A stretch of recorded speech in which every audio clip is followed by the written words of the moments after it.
Alright, grade 5s, we're starting on page 21. I know we did some of this yesterday in class, so some of this will be review. You can just double check your answers. I know we finished with question 3.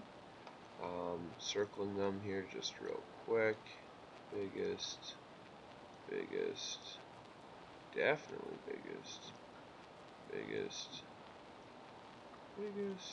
and definitely biggest. Alright. Moving on, we can look at question 4. We looked at this in class as well. Right, 6.89 is greater than 6.76. 9.08 is less than 9.8. And 11.80 is equal to 11.8. Alright, and then we come to some of the Roosters Football Club players. Lanky, Crusher, Crummer, Kazali, Stomper, Whale, and Twinkletoes. Such great names. Who is the tallest? Who's the shortest? So make sure you do this before you start marking it or just copying answers down. So if you haven't done it, do it quickly and then you can check your answers. Tallest is going to be Lanky. Shortest would be, well, look at this, 1.73 is the smallest number there. And shortest is going to be Crummer. Such lovely names.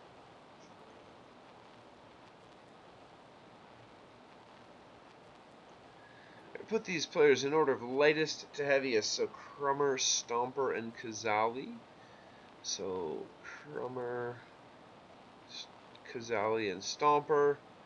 If I put them in order from lightest to heaviest, that's the order right there. Crummer, Kazali, and Stomper. Alright. Come on.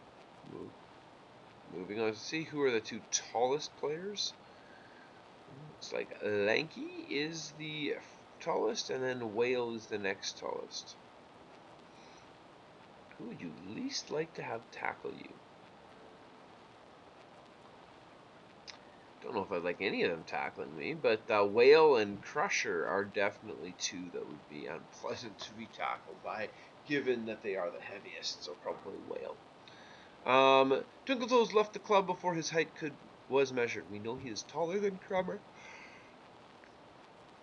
Excuse me, and shorter than Kazali. What could his height be? Well, if we look at Crummer, 1.73 meters. Kazali, 1.84, somewhere in the middle of that. So anything really 1.74 up to 1.83.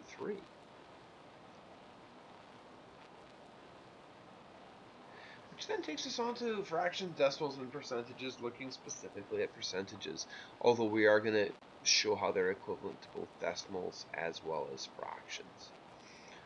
So percent means parts per hundred, and is expressed using this funny looking symbol here. 60% of this outside square has been shaded gray. Same as 60 hundredths, or 0.6, which is the same as 60%. Okay, we'll discuss this when we get back after the break. Where do you see this percent sign or use them? One place I'll tell you right now, taxes. Right? You're paying GST, it's a percentage. Alright, so here we're just finding the missing values and shading, and possibly shading in the grids if they haven't been. So in this case we've got 50 hundredths, which if we change that to decimal is,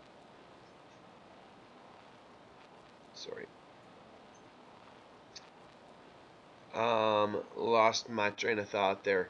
So 50%, 50 out of 100, same as 0.5 or 0.50, which is exactly the same as 50%. You should see a pattern developing here. 30 out of 100, same as 0.3 or 0.30, same as 30%. 90%, same as 0.9 same as 90 over 100. And I just realized I did not shade this one in. How many 0.3 or 30 hundredths? I'm going to shade in 3 columns here. This is as good as it gets with a mouse.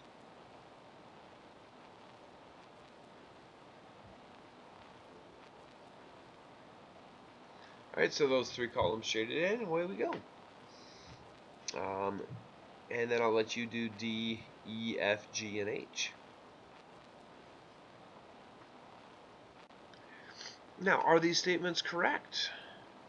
I'm going to let you figure those out. I want to check those with you. And then you're going to shade these grids in to show the following fractions. And you're going to show them as both percents and decimals as well, potentially.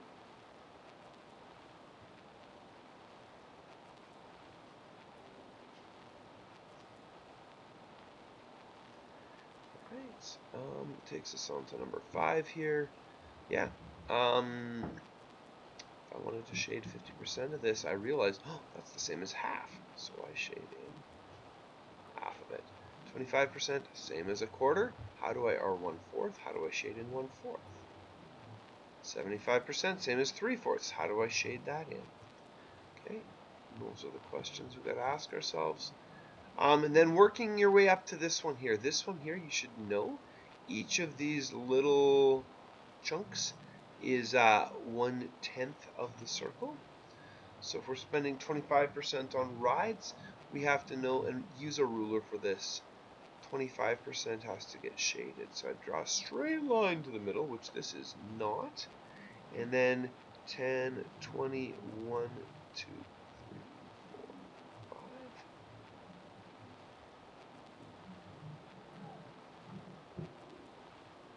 5. Right, so 25% on rides, that's where it is. And then just continue from there. You do not have to do this. If you finish all of that up, you can move on. This is some fairly easy stuff to get started with in terms of adding and subtracting fractions that have the same denominator. Have fun.